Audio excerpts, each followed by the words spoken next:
Seguimos en ampliación de noticias por RPP, la voz de todo el Perú, con Mónica Delta, Fernando Carballo y Carlos Villarreal. Saludamos ahora a Silvana Huanqui, economista, profesora de la Universidad de Gestión Pública, de la Escuela, de Gestión Pública de la Universidad del Pacífico. ¿Cómo está, Silvana? Muy buenos días. ¿Qué tal? Buenos días, Carlos, Mónica, Fernando. Buenos días. Se está desarrollando de manera intensa el debate en el Congreso sobre el proyecto de presupuesto para el año 2022. Ahora, hay algunos aspectos importantes y quisiera preguntarle si es que, a su criterio, Silvana, este dictamen del presupuesto público para el 2022 tiene una serie de ejes importantes, sobre todo para el desarrollo del país. Tenemos temas prioritarios como son educación, salud, inversión social, ¿no? Inversión pública en el gasto, cerca de 72.000 millones de soles para el próximo año. Pero, ¿cómo evalúa usted las prioridades de este presupuesto? Bueno, el presupuesto ahora, como está, digamos, en su primera versión, que es el presupuesto institucional de apertura, creo que los aumentos son bastante interesantes. Digamos, la fuerza o la fortaleza que se le ha dado a los sectores clave como educación y salud es bastante relevante, ¿no? Digamos, educación ha aumentado un 8%, salud más o menos un 6%, con lo cual es interesante de una forma. Claro, hay algunos sectores que creo que han quedado un poco relegados y que de alguna forma no coincide con el discurso que se ha venido ¿Cuáles sectores han quedado relegados a su criterio, Silvana? O sea, por ejemplo, ¿no? En el caso de la función agropecuaria, digamos, si bien que se le tiene que dar una fortaleza por las fuertes demandas que existen, se observa de que la reducción del presupuesto en comparación con el año pasado es de 30%. Se ha asignado 6.000 millones, pero el año pasado se había asignado cerca de 8.700. Es solamente en el PIA. Claro, es verdad que el presupuesto modificado solamente se asignaron finalmente 6.600, pero aún así sigue siendo una menor cantidad. Entonces, claro, la cantidad asignada para el siguiente año es mayor a la del 2019, año prepandemia.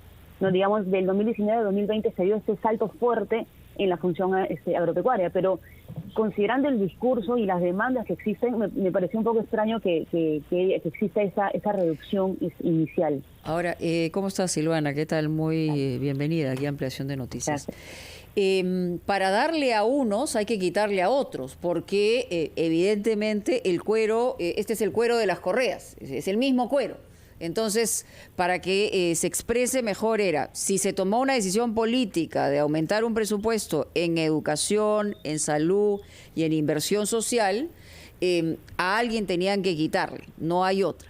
Sin embargo, lo que yo quería preguntar es, ¿qué garantiza que evidentemente estos aumentos no solo vayan a engordar planillas, porque tenemos una planilla realmente costosa y eso podrán decir, claro, todos queremos que la gente tenga los mejores ingresos, pero lo cierto es que para mejorar la educación y la salud, incluso la inversión social, hay que entrar al tema de fondo, que es la gestión en estos niveles. Así es, perfecto, excelente, porque de hecho lo que se observa es que efectivamente va a haber un incremento del gasto de inversión, pero aún así se observa que el gasto corriente aún sigue siendo el grueso, digamos, el 60%, digamos, del presupuesto. Entonces, con lo cual... O sea, 70% se ven planillas. 60 en gasto corriente, en realidad, no son gasto planillas, no bienes, servicios, etcétera, pensiones. Entonces, es un monto fuerte, pero claro, y considerando que el gasto corriente es menos flexible que el gasto capital, entonces hay que tener en cuenta que el gasto corriente se aumenta, es mucho más difícil reducirlo. Entonces, y es el gasto del capital el que de una forma tiene esa mayor flexibilidad. Entonces, esa rigidez del gasto corriente hace que finalmente, pues, cuando crece el aparato estatal, es más complicado poder mejorar la eficiencia. Entonces, en ese punto sí es una agenda que está, digamos, un punto de la agenda del Estado que está bastante olvidada desde hace muchos años, creo que es mejorar la eficiencia del gasto público, ¿no? Mejorar la gestión, orientarla a resultados, por ejemplo. Para que haya resultados, para que la ciudadanía lo sienta, porque ahí está la clave del asunto. Así es, exactamente. Entonces creo que esto es un punto, digamos, que inicialmente hace varios años apareció, digamos, como una propuesta, una estrategia interesante a través del presupuesto por resultados, pero esa estrategia se ha visto un poco relegada y no se le está sacando realmente el jugo, no se está aprovechando esa gestión o este instrumento de poder involucrar el presupuesto y asociarlo a resultados específicos. Creo que ahí estamos muy inmaduros todavía. Sí. Ahora, hay otro punto, por favor, señora Huanqui, que quisiera que nos aclare. Este presupuesto se ubica en parámetros macroeconómicos relativamente prudentes. una deuda externa del 38% del PBI, ha subido un poco, pero en, digamos, proporciones razonables, y un déficit de 3.7%. Sin embargo, ayer, cuando se debía votar al cabo de 3 meses, porque este proyecto viene del mes de agosto, resulta que hay 1.627 proyectos suplementarios en los congresistas que ellos quieren que se incorpore a este presupuesto. Explíqueme usted, ¿cómo se puede hacer al cabo de 3 meses para incorporar 1.627 rubros más? Cosa que se supone que deben haber logrado durante la noche, porque nos dicen que van a votarlo hoy. ¿Cómo se hace eso ante la presión de los congresistas, cada uno de los cuales quiere añadir a última hora su puente, su escuela, su comisaría y su gloria personal? Claro, es que ahí viene un tema muy importante. Lo que mencionó Mónica al inicio es bastante clave, ¿no? Es una sola torta, entonces la torta se tiene que repartir. Entonces el hecho de incrementar algunos, por ejemplo, incorporar algunos proyectos implica que va a haber unos ajustes en otros lados. Habría que ver, digamos, cuáles son esas modificaciones que se están realizando para poder incorporar algunos proyectos. Claro, definitivamente la incorporación de gasto de capital siempre es beneficioso. El gasto de capital hay que tener en cuenta que tiene un doble efecto, ¿no? En el corto plazo, por precisamente este incremento de la demanda, pero en el largo plazo, en la medida que estos proyectos generen, digamos, una reducción en la brecha productiva o la brecha social, genera un impacto en el largo plazo. Entonces, de alguna forma, generar o desarrollar proyectos que puedan cerrar esa brecha es muy importante, pero el tema es cuál es el costo de oportunidad, qué es lo que se está dejando de lado. Eso es importante también tener en cuenta, qué es lo que está haciendo el MEF ahí adentro. Silvana, quería tocarle otro tema. En estos últimos días han habido una serie de mensajes y decisiones contradictorias desde el punto de vista económico y básicamente, por ejemplo, uno de ellos en el tema minero.